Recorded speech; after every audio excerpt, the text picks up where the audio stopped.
ನಮಸ್ತೆ ಎಲ್ಲರಿಗೂ ಸ್ವಾಗತ ಕೃಷಿ ಔತಣಕೂಟಕ್ಕೆ. ಎಲ್ಲರೂ ಹೇಗಿದ್ದೀರಾ? ಎಲ್ಲರೂ ಚೆನ್ನಾಗಿದ್ದೀರಾ ಅಂತ ಅನ್ಕೊಳ್ತೇನೆ. ಇವತ್ತಿನ ಸಂಚಿಕೆಯಲ್ಲಿ ಸ್ಪೆಷಲ್ ಆಗಿ ನಾವು ಓವನ್ ನ ಬಳಸ್ತಿರೋ ಎಗ್ ಕೇಕ್ ನ ಮಾಡ್ತಾ ಇದ್ದೀವಿ.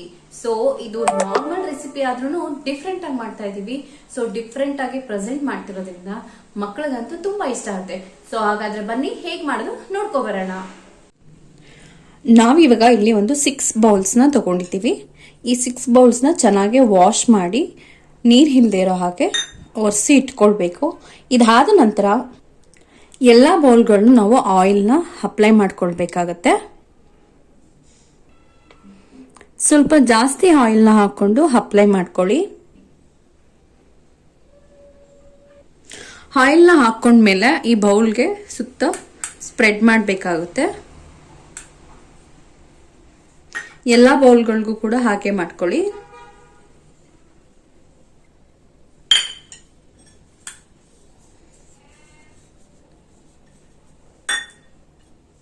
ನೀಟಾಗೆ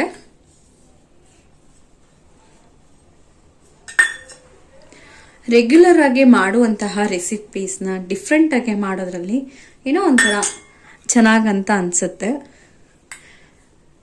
ರೆಗ್ಯುಲರ್ ಫುಡೇ ಬಟ್ ಪ್ರೆಸೆಂಟೇಷನ್ ಸ್ವಲ್ಪ ಡಿಫ್ರೆಂಟ್ ಆಗಿರುತ್ತೆ. ಸೊ ಈಗೆಲ್ಲ ಬೌಲ್ಸ್ಗಳಿಗೂ ಆಯಿಲ್ನ ಅಪ್ಲೈ ಮಾಡಿ ಆಯಿತು.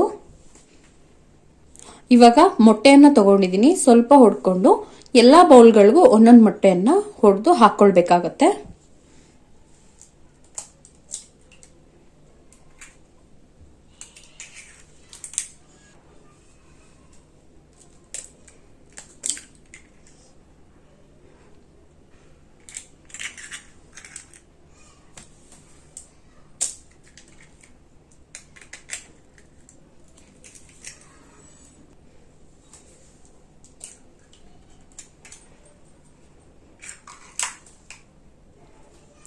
ಮಕ್ಕಳುಗಳಿಗೆ ನಾರ್ಮಲ್ ಆಗಿ ಮಾಡಿಕೊಟ್ರೆ ಅವ್ರು ಲೈಕೆ ಮಾಡಲ್ಲ. ಈ ರೀತಿ ಡಿಫ್ರೆಂಟ್ ಆಗಿ ಮಾಡಿಕೊಟ್ರೆ, ಸೇಮ್ ರೆಸಿಪಿನ ಸ್ವಲ್ಪ ಡಿಫ್ರೆಂಟ್ ಆಗಿ ಮಾಡಿಕೊಟ್ರೆ ಯಾವ ಫುಡ್ನ ತಿನ್ಸೋದು ಕೂಡ ನಮಗೆ ಕಷ್ಟ ಆಗಲ್ಲ.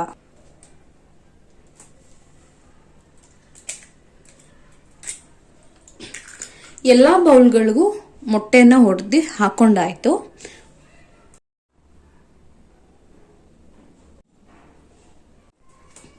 ಇವಾಗ ಸಣ್ಣದಾಗಿ ಹೆಚ್ಚಿರುವಂತಹ ಈರುಳ್ಳಿಯನ್ನು ಹಾಕೊಳ್ಳೋಣ. ನೀಟಾಗೆ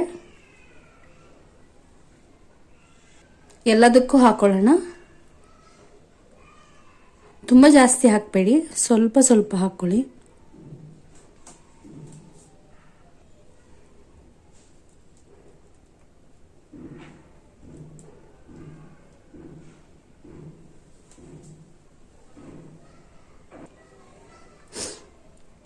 ಇವಾಗ 6 ಬೌಲ್ಗೂ ಈರುಳ್ಳಿಯನ್ನ ಹಾಕೊಂಡು ಆಗಿದೆ. ಸಾಲ್ಟ್ ಹಾಕೊಳ್ಳೋಣ. ಆದಷ್ಟು ಕೈಯಲ್ಲೇ ಹಾಕೊಳ್ಳಿ. ಸ್ಪೂನಲ್ಲಿ ಹಾಕಿದ್ರೆ ಒಂದೇ ಕಡೆ ಬಿದ್ದೋಗ್ಬಿಡುತ್ತೆ. ಈ ರೀತಿ ಎಲ್ಲ ಕಡೆನೂ ಸ್ಪ್ರೆಡ್ ಮಾಡ್ಕೊಳ್ಬೇಕು. ಸ್ವಲ್ಪ ಹಾಕೊಳ್ಳಿ, ಜಾಸ್ತಿ ಹಾಕಿದ್ರೆ ಆಮೇಲೆ ಉಪ್ಪಾಗ್ಬಿಡುತ್ತೆ.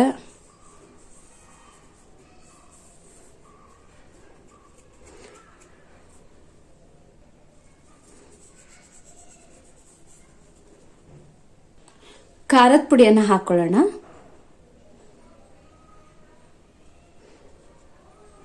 ಇದು ನಿಮಗೆ ಎಷ್ಟು ಬೇಕಷ್ಟು ಹಾಕೊಳ್ಳಿ. ಖಾರ ಜಾಸ್ತಿ ಲೈಕ್ ಮಾಡ್ತೀರಾ ಅಂತಂದ್ರೆ ಜಾಸ್ತಿ ಹಾಕೊಳ್ಳಿ. ಇಲ್ಲ ನಮ್ಗೆ ಸ್ವಲ್ಪ ಕಡಿಮೆ ಇರಲಿ ಅಂತಂದ್ರೆ ನಿಮಗೆ ಹೇಗೆ ಬೇಕೋ ಹಾಗೆ ಹಾಕೊಳ್ಳಿ.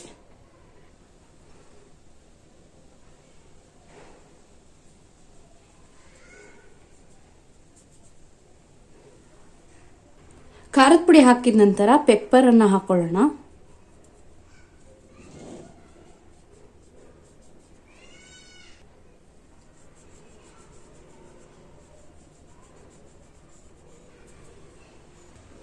ಇದು ಅಷ್ಟೇ,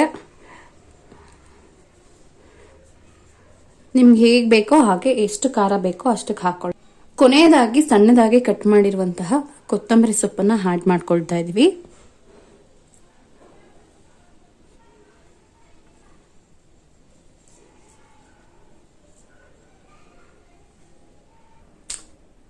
ನಾನಿಲ್ಲಿ ಒಂದು ದೊಡ್ಡ ಪಾತ್ರೆನ ತಗೊಂಡಿದ್ದೀನಿ. ಯಾಕೆ ಅಂತಂದ್ರೆ ತಗೊಂಡಿರುವಂತಹ 6 ಕಪ್ಪು ಇಳಿಸ್ಬೇಕು. ಹಾಗಾಗಿ ಈ ಪಾತ್ರೆನ ತಗೊಂಡಿದ್ದೀನಿ. ನೀವು ಬೇಕಾದ್ರೆ ನಿಮ್ಮ ಮನೆಯಲ್ಲಿ ಇಷ್ಟು ದೊಡ್ಡ ಪಾತ್ರೆ ಇಲ್ಲ ಅಂತಂದ್ರೆ ಸಣ್ಣ ಪಾತ್ರೆನ ತಗೊಂಡು ಮೂರ್ ಇಟ್ಕೊಳ್ಬಹುದು. ನಾನು ಒಂದೇ ಸರಿ ಆಗ್ಲಿ ಅಂತ ಹೇಳ್ಬಿಟ್ಟು ಇಷ್ಟು ದೊಡ್ಡ ಪಾತ್ರೆನ ತಗೊಂಡಿದ್ದೀನಿ. ನಾನಿಲ್ಲಿ ಸ್ವಲ್ಪ ನೀರನ್ನ ಹಾಕೊಳ್ತಾ ಇದ್ದೀನಿ. ತುಂಬಾ ನೀರನ್ನ ಹಾಕೊಳ್ಬೇಡಿ. ನಾವಿಡುವಂತಹ ಕಪ್ಪಿಗೆ ಒಂದು ಅರ್ಧದಷ್ಟು ನೀರು ಬರ್ಬೇಕಷ್ಟೇ. ನೀರ್ ಹಾಕೊಂಡ ನಂತರ ಕಪ್ಪುಗಳನ್ನ ನಾವು ಇಡಬೇಕಾಗುತ್ತೆ.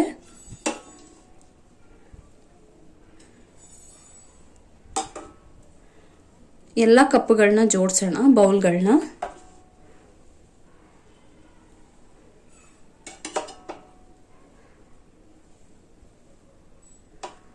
ಕರೆಕ್ಟಾಗಿ ಇಲ್ಲಿ 6 ಬೌಲ್ಸ್ ಕೂಡ ಹಿಡಿಸ್ತಿದೆ. ಸೊ ನೋಡ್ತಿರ್ಬೋದು ನೋಡಿ, 6 ಬೌಲ್ ಕೂಡ ಹಿಡಿಸಿದೆ. ಈಗ ಸ್ಟವ್ನ ಆನ್ ಮಾಡಿ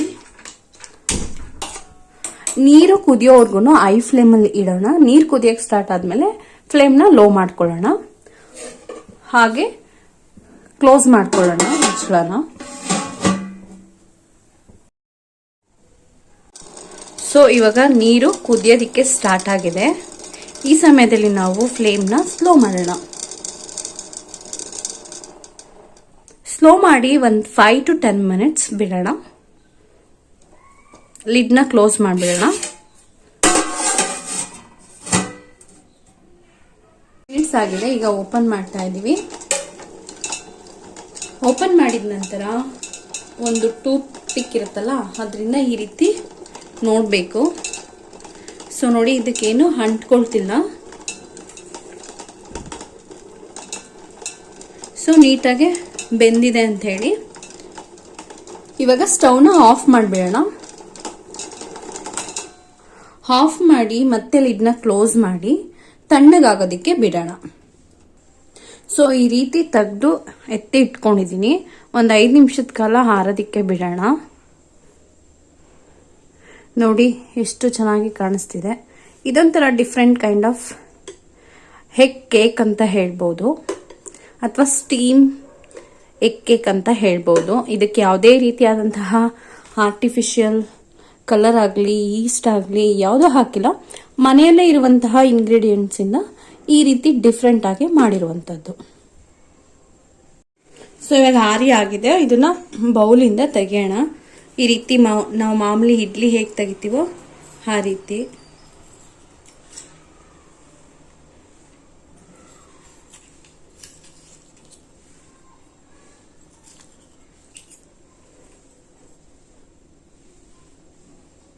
ಇವಾಗ ಈ ಪ್ಲೇಟಲ್ಲಿ ಹೀಗೆ ಇದು ಮಾಡೋಣ. ನೋಡಿ ಈ ರೀತಿ ಆಗಿದೆ. ನಂತರ ಇದನ್ನ ಕೈಯಿನ ಸಹಾಯದಿಂದ ಈ ರೀತಿ ಇದು ಮಾಡೋಣ. ವಾವ್, ನೋಡ್ತಿರ್ಬೋದು. It looks very nice. So ಹಾಗೆ ಎಲ್ಲ ಬೌಲ್ಗಳಿಂದ ತೆಗೆದುಕೊಳ್ಳೋಣ. ನಾವು ಒಂದೇ ಸಲ ಅದನ್ನ ನೀಟಾಗಿ ರಿಮೂವ್ ಮಾಡೋಕ್ಕಾಗಲ್ಲ. ಸಮ್ಟೈಮ್ಸ್ ಮಾಡ್ಬೋದು. ಆಗಿಲ್ಲ ಅಂತಂದಾಗ ಒಂದೊಂದು ಈಸಿಯಾಗಿ ಬರುತ್ತೆ. ನೋಡಿ, ನೋಡ್ತಿರ್ಬೋದಲ್ಲ.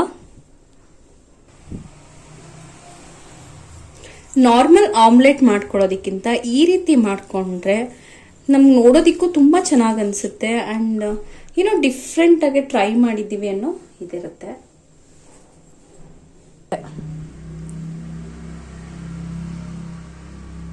ವಿತೌಟ್ ಓವನ್ ಎಗ್ ಕೇಕನ್ನು ಮಾಡಾಯಿತು ವಿತ್ ನ್ಯಾಚುರಲ್ ಇಂಗ್ರೀಡಿಯೆಂಟ್ಸ್ನ ಬಳಸ್ಕೊಂಡು.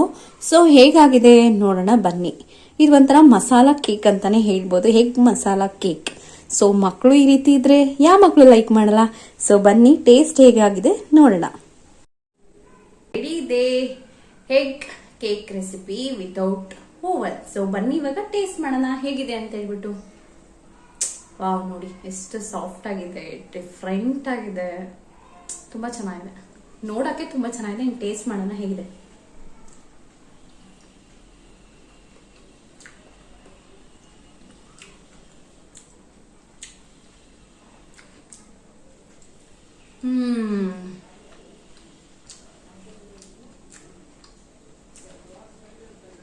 ಟ್ರಸ್ಟ್ ಮೀ ಗಾಯ್ಸ್, ನಿಜವಾಗ್ಲೂ ಚೆನ್ನಾಗಿದೆ.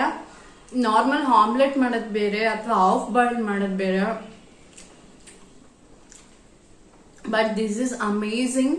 ಇದು ಸ್ಟೀಮ್ ಮಾಡಿರೋದ್ರಿಂದ ಇದು ಟೇಸ್ಟ್ ಬೇರೆ ಲೆವೆಲ್ ಇದೆ. ನಂಗಂತೂ ತುಂಬಾ ಇಷ್ಟ ಆಯ್ತು.